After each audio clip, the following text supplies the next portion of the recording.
Welcome to the replay. Go ahead and tap in.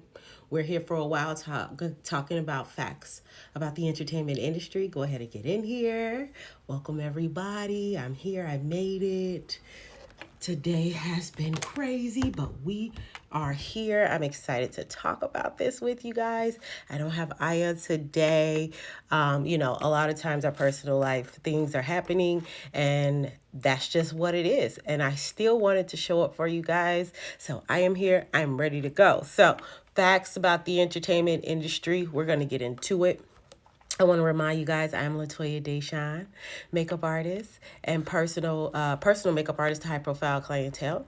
And then I also assist in the personal and professional transformation of high profile artists, celebrities, sports figures, Fortune 500 companies, and anyone pretty much bombarded by the media. And that's a lot of what I'm going to talk about in terms of why I started my business and how it directly relates to just the facts about the entertainment industry. So I'm excited to get into that. Let me go ahead and just see where we're at. Yeah, here we go. Okay, I got like a little bit of something here to get me up.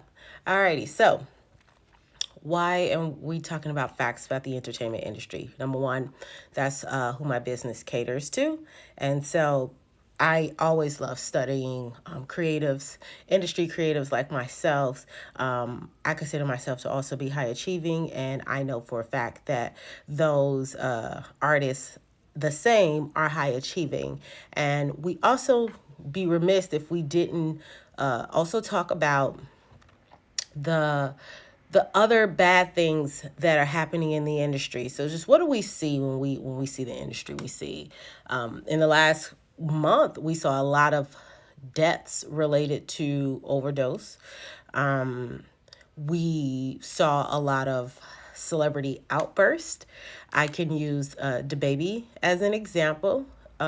This is not as recent, but someone recently in the last few years, Kevin Hart is on that list. Jada Pinkett, the entanglements, and Meg the Stallion, Tory Lanez. And so a lot of things have been happening in the media and not necessarily been as supported.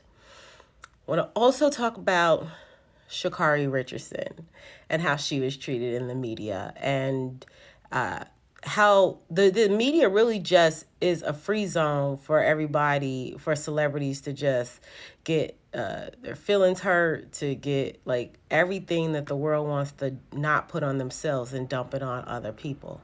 And oftentimes the media is like, yeah, bring it on over here. Like, let's do it. So give me the news, give me what's exciting.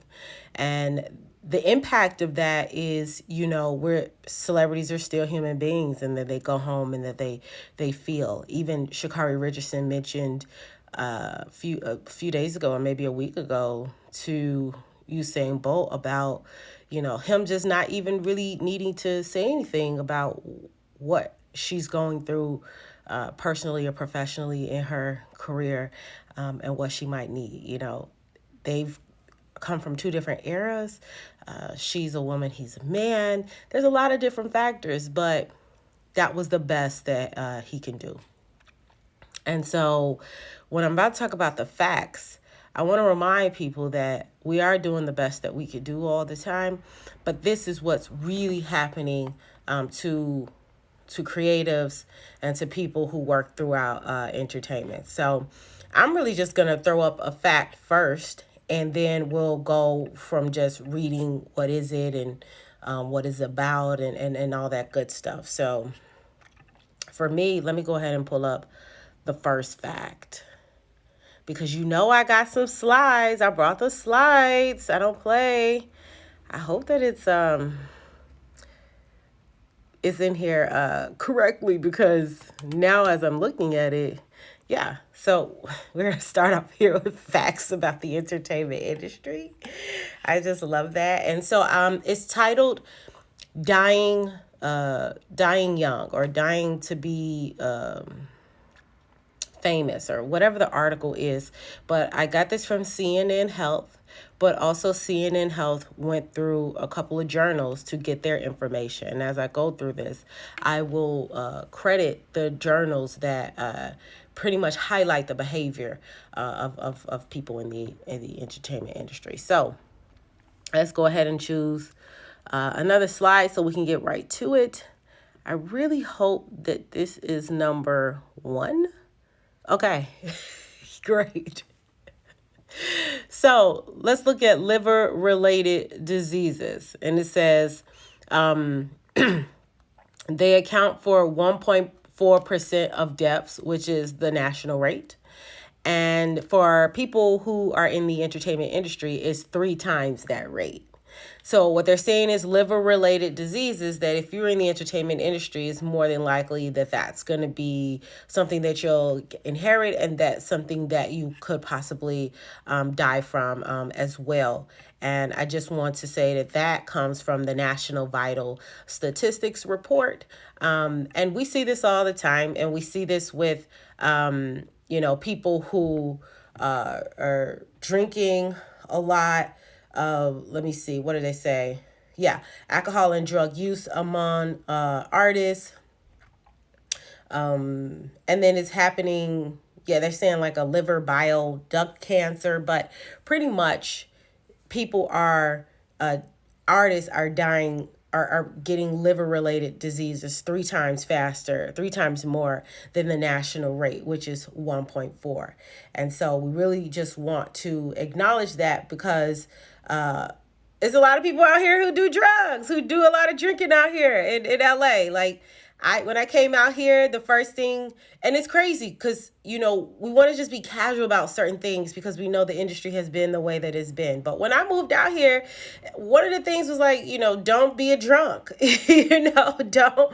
don't get on drugs. And that's crazy that I had to say that, not necessarily knowing, well, I know that substance abuse runs in my family on both sides, but still outside of that, just knowing like, look, you cannot get into these situations when you get out there to Hollywood, because this is what they're doing. I'll tell you, the first time I ever saw cocaine was in LA. I saw like how everybody was doing it and what it looked like, and it's not necessarily different from when people go in a room and smoke some weed, but still it was just like, oh, okay, and to be offered it was like something also. So I just, 3 times the national rate. We know that it's a problem everywhere, but I just want to acknowledge what's happening for people who are in the entertainment industry, okay? Because that's really what we want to point out. Now, let's get over here to another fact, right? I was just so fascinated, by this, because I'm like, well, what does this mean for like all the people who want to like get in the industry now and like just want this life? And so I know you can't hardly see this slide, but this one is life expectancy. And this basically says that the life expectancy of an average male is 76 years old. But the average age in the entertainment industry is 49 years old. So when you look at it, it's like almost half your life that you're losing as a result of, just going through the entertainment industry. And so, it's just something to note that our body is wearing down on us. And we know this to be true. Artists in the industry, artists who are like really doing high level work, like we really work our butt off. As I'm like wiping my arm right now, I had a gig yesterday.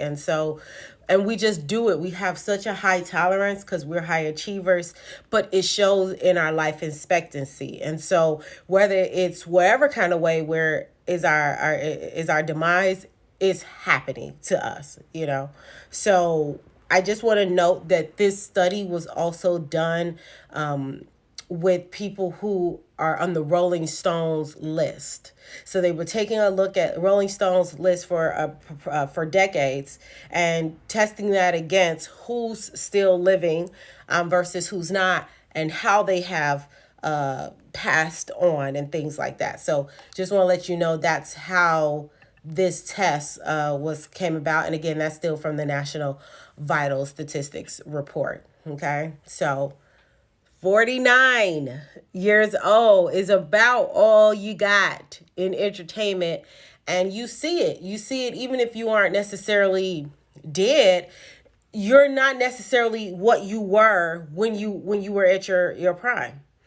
And you never are, but some people just never are where they should be in their age. They're just often older and worn out. And so it's a real thing.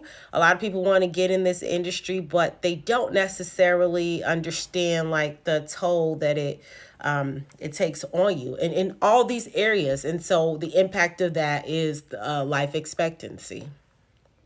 So let's go ahead and get into the third fact. Let me see where it is. All right. So this says alcohol and drug related deaths. So I want to look at where this is at on the research also, because I want to make sure that we're always looking at that. Let me see. Oh, it said accounted for at least 1 in 10 deaths. So when we're looking at alcohol and drug related deaths specifically, it accounts for 1 in 10 deaths for people who are in the entertainment industry. And so, again, we've seen that. And I don't know if the statistics will actually sway into a different place now that we've had so many people lost in just 1 month. I don't know where the statistics will look, but it's just a real thing that alcohol and drug is taking artists out every day. I see it every day where people are really using alcohol and drugs to just deal with or not deal with what's happening in the world. And it's at a very high rate. If you're in LA, like me, it's like you go to these parties, the liquor is so accessible, the drugs are so accessible. And so I would imagine that you wouldn't know which way to go on that. I know when I first got to LA, I won't say that I was drinking a lot, more so that I noticed that I was getting older and it wasn't agreeing with me. Like, I wasn't the girl who could just drink all night, and it showed itself in one time, like me blacking out. And so that began to happen more. And I was like, no, I got to stop this. And so I have made those changes, but a lot of people don't stop to say, hey, I'm going to stop this. In fact, when I go out, a lot of times I see people so readily ready to drive drunk, an excessive amount of drinking and all day partying. Like, that's just like when you're out and about and you're around entertainers and you're around creatives, like, it's kind of like what you're doing, because in my opinion, now this is opinion, this is not the research, it's just that I just think that there's an excess amount of loneliness also, and so that's what we do to cope around that loneliness, even though we're in the midst of like high achieving with all the things that we're working on. So it's just a real thing. So 1 in 10 deaths, alcohol and drug related deaths. Can you imagine if you are at a party in LA or you just have a party at your house and you got 10 to 20 people there and you know that 2 of them are going to get taken out? It's a very real thing, and I know friends who are experiencing that right now, especially in the comedy world. So the facts are really, really real about what's happening, and that we should just stay abreast. Okay. So let's talk about, again, so the cons about this. And I really want to see what I had wrote because I can't even really see it on here. But pretty much is being exposed to trauma predisposes you to depression, drug use, risky behaviors, and premature death. So now this hits at your trauma. This hits at what my work comes into now and what I do to help with that. And so far what we've talked about is alcohol and drug and substance abuse. And that's not necessarily my area because I'm not a person who has had an abuse problem, although I am looking at the research to see the impact on the industry. But I for sure know about trauma. And it's definitely a rampant thing. And I believe anyone who's born in America is traumatized. And that's just my 2 cents on that.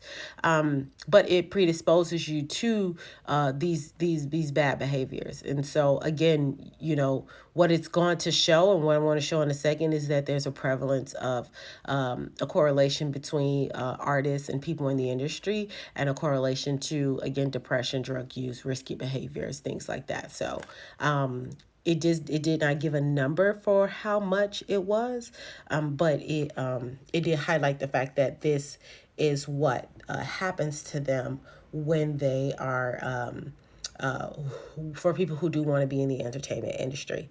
And I want to just say that I got those facts. It's called Dying to Be Famous. Got those facts from the, what journal is this? It's the BMJ journal. I will get the full name of the journal, but this one right here was just really great in terms of acknowledging what is happening in the mental health spectrum for people in the entertainment industry, and the impact it has on our life. So mood, we're being predisposed to it. For people who have already have childhood trauma, we go into the entertainment industry, and then our ways of coping with that is depression, drug use, risky behavior, and premature death. So that is really, like, when I think about that, I think about all the friends and all the many conversations that I've had behind the scenes with people just trying to navigate every day, and navigate being a creative, and navigating like confidence, and navigating just like socializing, and what does that look like, and what does that look like to have balance in socializing. And oftentimes you do see people engaging in risky behaviors. I've seen it a lot. I have a lot of stories. I will try to think if I have a risky behavior story while I've been in LA, but I've been real serious about, I just can't have myself around these things. I mean, year 2, I didn't even come out the house because I didn't know how to best act amongst this culture, because something as simple as like me having real natural hair, or like my, butt being a good size or whatever, it was just like a lot of unwanted attention.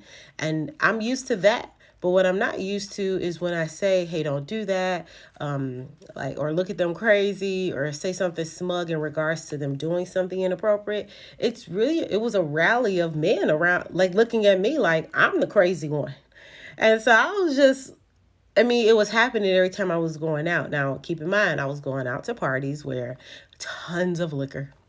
Okay, people are at the end of the night. You can go there with one of your girlfriends and guarantee you, when you guys get drunk or start drinking a lot, she's going to come over there and tell you every guy she slept with in that place. And it's so, when it happened, I was stunned, because it's so casual. It's not even a thing. And I remember one party I was at, a friend told me, she was like, yeah, I slept with that guy. And I was like, okay. Cause I'm like, okay, whatever. And then I was just like, yeah, he tried to talk to me or something like that. And she was like, well, let me just let you know about this or whatever. And, in my mind, I was just like, well, he's not going to treat me how he treats you. But it was so casual. That's the part that I just want to acknowledge. And I was stunned. And literally, like, it's nothing. And I was also shocked because these are not like people who are low regarded people. I mean, it was like doctors and lawyers and just these women just wanting to have a good time, let loose or whatever. But that's what it looked like every party that I go to. So I'm very aware of what the impact of what that looks like, especially from living in LA. It's definitely something for real. So let's get to the next fact. I like how we're doing this. So I want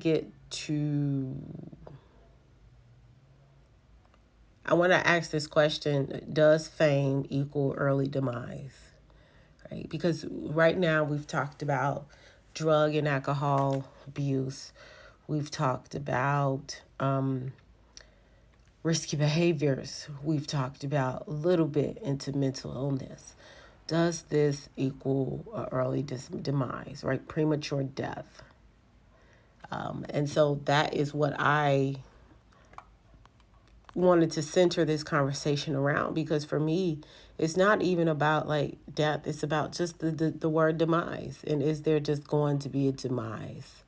Creatives tend to have had less involved parents and are more likely to experience bouts of depression.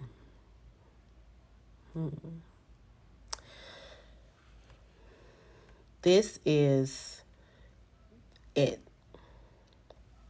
right? One of the things of creatives and what we do is we look for extrinsic goals. We look for gratification and for validation on the outside instead of looking for it on the inside. I can tell this is happening in so many celebrities right now. When I look at Kanye West all the time, I'm like, you could just tell there's a desire to have his mother to talk to for all the things that he wants to talk about or that he feel like he can't talk about and be open with now. I think about Kevin Hart. I think Kevin Hart will always continue to put himself in positions where he sort of does not have the self-awareness to know that he doesn't have to be there. I think he will always work at a high level, because the one thing that he will never have is his dad saying, like, I'm proud of you. you know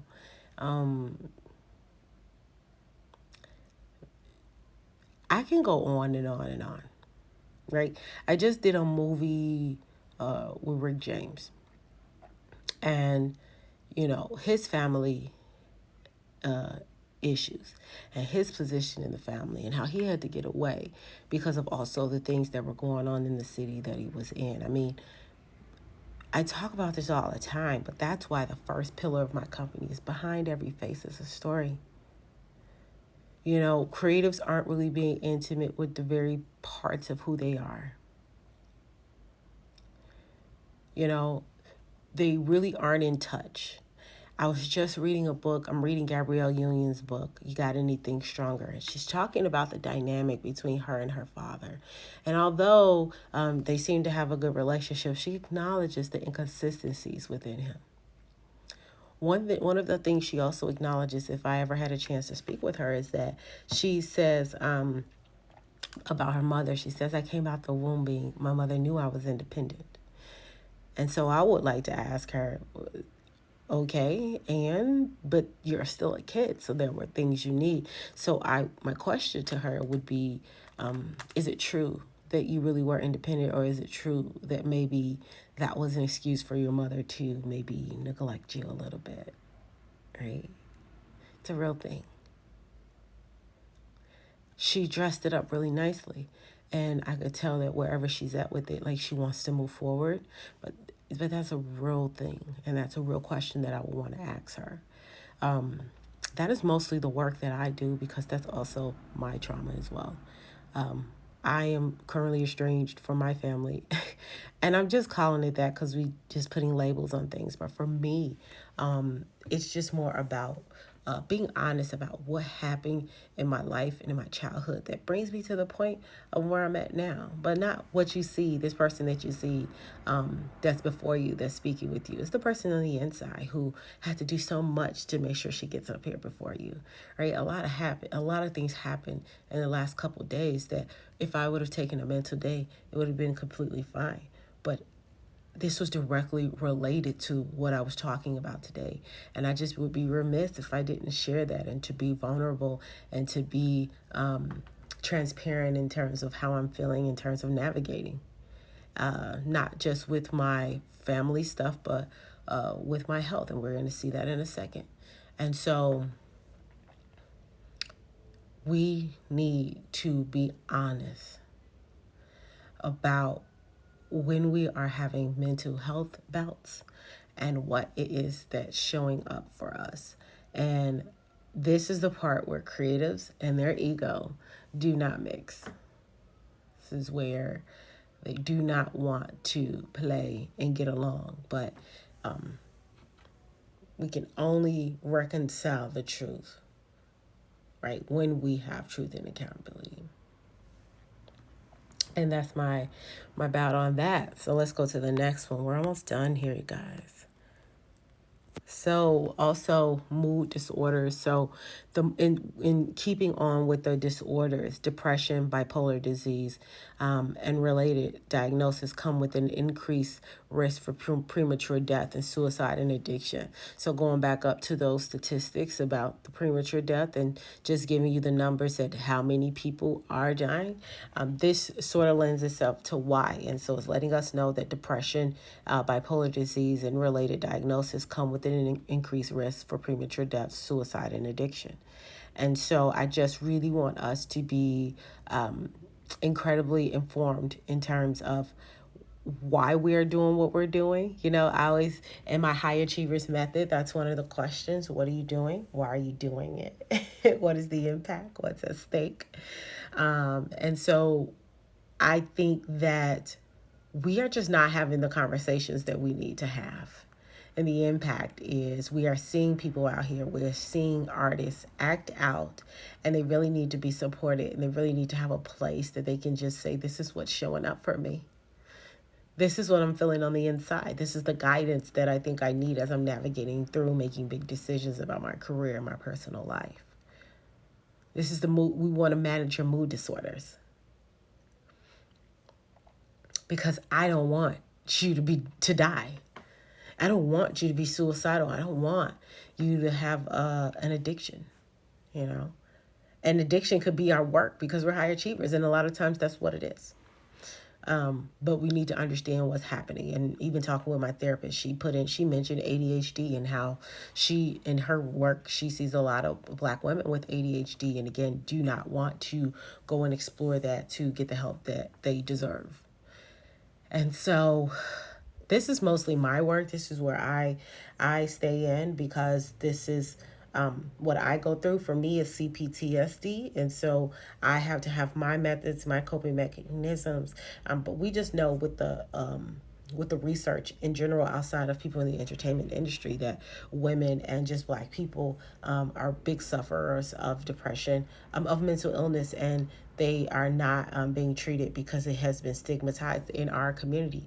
But the impact is death, suicide, and addiction. And just as is happening in the entertainment industry, is happening in our own neighborhoods. So we just got to start telling the truth, y'all. We got to start talking about it.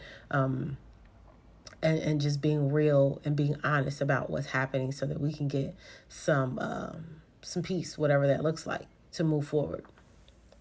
So mood disorders is a very big one for me. I stay there a lot. Again, my mood was affected today, and completely, completely. I showed up, and I'm happy that I showed up, but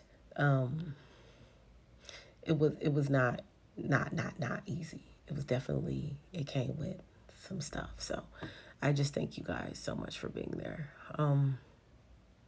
Again, this talks about mental illness and how people are much more afflicted for a longer period of times.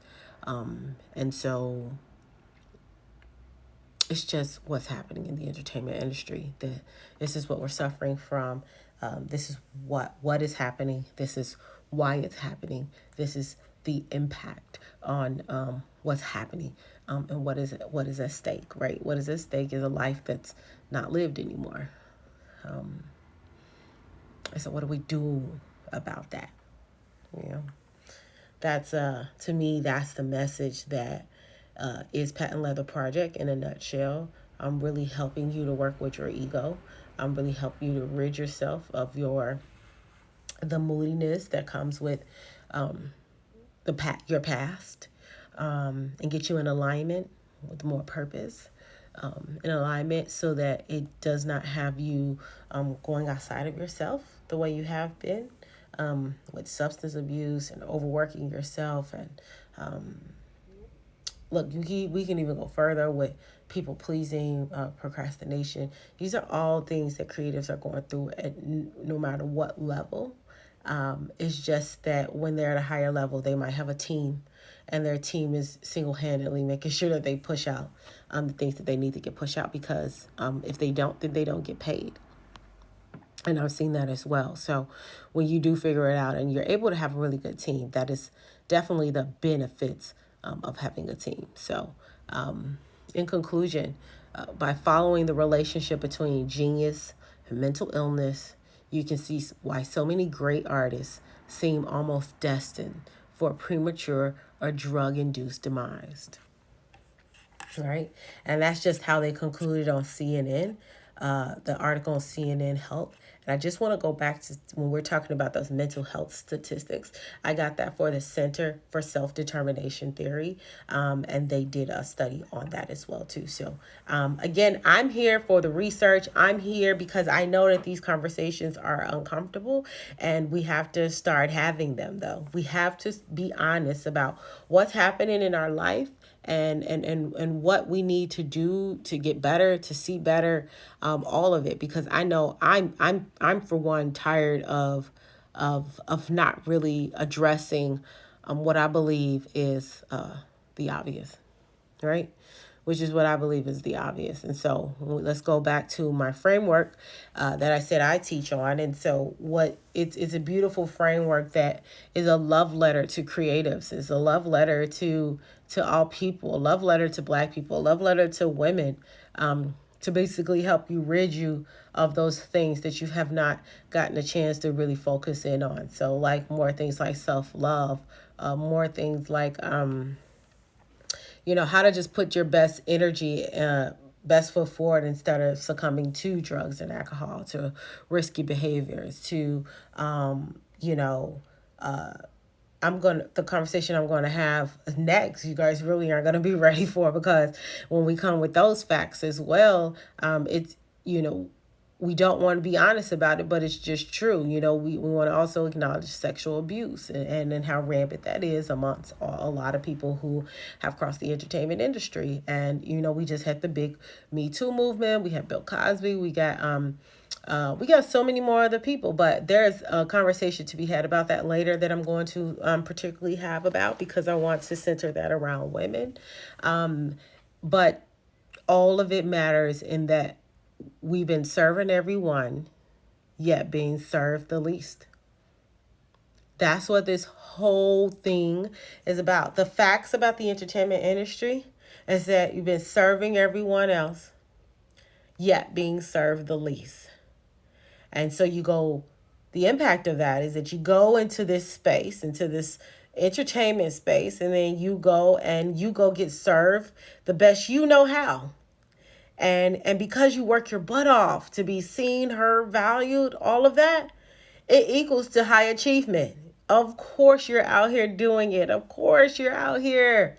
I mean, look at all the greats. We don't want to talk about them, but yeah, they're great, but they were suffering. And so that's what's happening. We need to figure out, how do we put self-love back into the mix? How do we introduce self-love? What does that look like?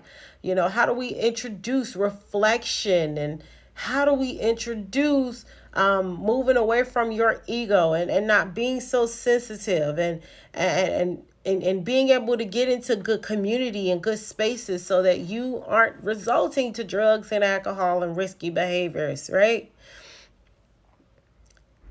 Also, understanding that you are a sufferer of mental illness, even if you don't want to diagnose it or not. But how do you go about making sure that you are at least in acknowledgement of what's happening so that you get the right tools and resources to help you out, right? We call that it all ends with community. It all ends with community. You need to affirm yourself. We got those for you. We got your reflection to know exactly where you come from. And maybe we write the vision and make it plain to the life that you want. And in my world, you have to say yes, right? You got to be responsible for taking yourself, out of that place in that space and putting yourself in more of a possibility, right? You've been serving everyone else, yet being served the least.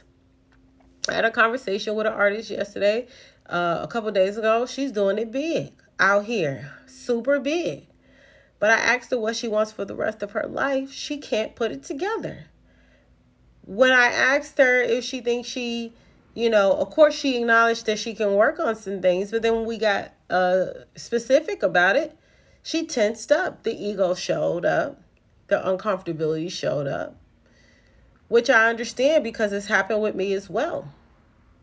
But the number one difference that changed my life, I said, I'm going to be bold, which means I knew something was wrong. I didn't know to the depths of what was going on with me in my life. This was way before knowing about family, to the depths of family issues and my health issues. But the first thing I said as it related to my career, I was just getting to a point where I was just stuck and I did not like it. And I said, I can be bold. I can be bold. I can go and tell someone and say, hey, I can tell someone, hey, I don't know this thing. I need to know more about this thing. And that is the first thing that I did. And fast forward, 3 years later, you have 3 mentors that I can call. I have other mentors that have single-handedly, coaches that have helped me get to where I'm at this place now, all because I got out of my own way, out of my own ego, looked at my mood disorders and how they were not working out for me. And I realized I wanted something else for my life. I wanted to write the vision for my life and make it plain so that I'm not distracted by these things that are in the entertainment industry, sex, drugs, alcohol, and all that other stuff.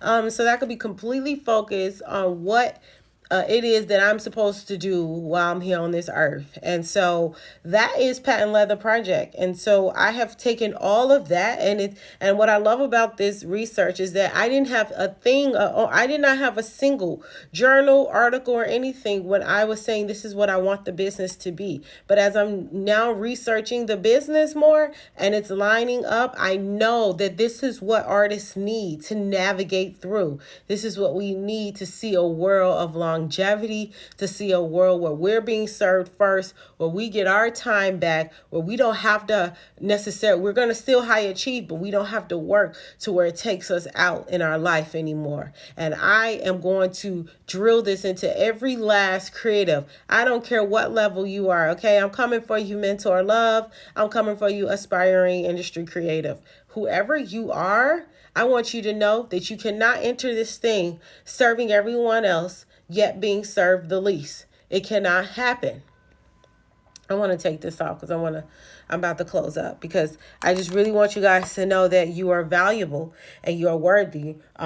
If we do nothing at all, and it's nothing wrong with our high achievement. It's nothing wrong with us getting out here and doing it, because we are built for it. We are. But we just need to know how to take our time back in a way where we actually move faster in life. And when I implemented and started being so aware of my framework that I created, I realized that I've only moved faster and worked less. I can't believe it, but I can believe it because I wrote the vision and made it plain to the life that I want for the rest of my life. And I really want artists to know that that's where we need to start. And we need to start by adding people in there. We are not out here alone. We do not have to cope with sex, drugs, and alcohol. There are people there, who love us, who support us, and who want to make sure we get all the desires of our heart. And that is just my reason why I came on here to talk about the facts, because when I talk to people, this is not necessarily the easiest conversation to say, hey, there might be some things showing up with you that, that there's some opportunity to work on. That's not the conversation that everybody wants to hear. But I hope that you know that it is my hope to see that you are being served first instead of serving everyone else. From the top, from the rooter to the tutor. All right, guys, how did I do? Thank you, guys. I appreciate you. Look, this is my life's work. My purpose is just, God made it so clear what he wanted me to do. And the fact that he said you're going to do it in entertainment, I'm like, it's blowing my mind. But I know I'm built for it. I know that I deserve to be in this spot. I look at the information that I gathered around the entertainment industry versus what I've been putting together for the last year and a half. And I'm really amazed at how it's all matched up. Guys, sex, drugs, and using alcohol, it is no mistake that we are getting premature deaths, that due to our mood disorders, right, our family trauma, that this is equaling sex, drugs, and alcohol, premature death, right? The facts say it. I brought you journals. I brought you different facts, different sources to build upon what I'm saying. So I know my area is more of mood disorders and physical health because I suffer from those kind of things, PPMD. I see PTSD and all that stuff. But just doing the research, I know that it's all these things. So it is not an easy conversation, but I am out here to start to see that you stop serving everyone else and you be served the least. I want you to be served now, and that's why this whole thing was created, and looking at the research just builds upon where I created a framework to help you see yourself as being served first, as opposed to serving everyone else, right, and being served the least, because all it is equaling unhappiness. All it is equaling you not like having a purpose out here. Your health is suffering. For some people out here, they're on drugs, and it's just we're using all of these negative things as our friends, and there are people there that love you, care about you, and really want to see you succeed. Okay, it is my hope that when you come through Patent Leather Project, that you see a world for that yourself. You decide that you say, "Hey, I want to be bold," and that you begin on the journey of releasing all of that you had to hold on to see a better world for yourself. So, these are the facts. These are the facts. I thank you guys so much for being on here. I'm always appreciative because I know that whoever's not watching right now, that you guys, when you guys find out about me, are going to be over here to watch it, and you're going to learn something, and you're going to be able to not just know and be able to say, yes, I've known this about the entertainment industry, but now you can actually put some numbers, some facts, and some journals and some sources and some places to go study more, okay? Because it is not changing. We see a lot of things happening with the strikes going on, just people not deciding to do a lot of agency work, especially people of color. But there are a lot of things going on inside of this industry. And I just know every day people want to get into it. Like, this is what's regarded in America as like the thing and the place to be. So, look, take care of yourself. Take care of you. No one else will. If you don't, you've been serving everyone else, yet being served the least. Not anymore. Not anymore. I don't care what stage you on. I don't care what country you're in. I don't care about none of it. You've been serving everyone else, yet being served the least. Not anymore. Not anymore. I see you. Have a really great evening.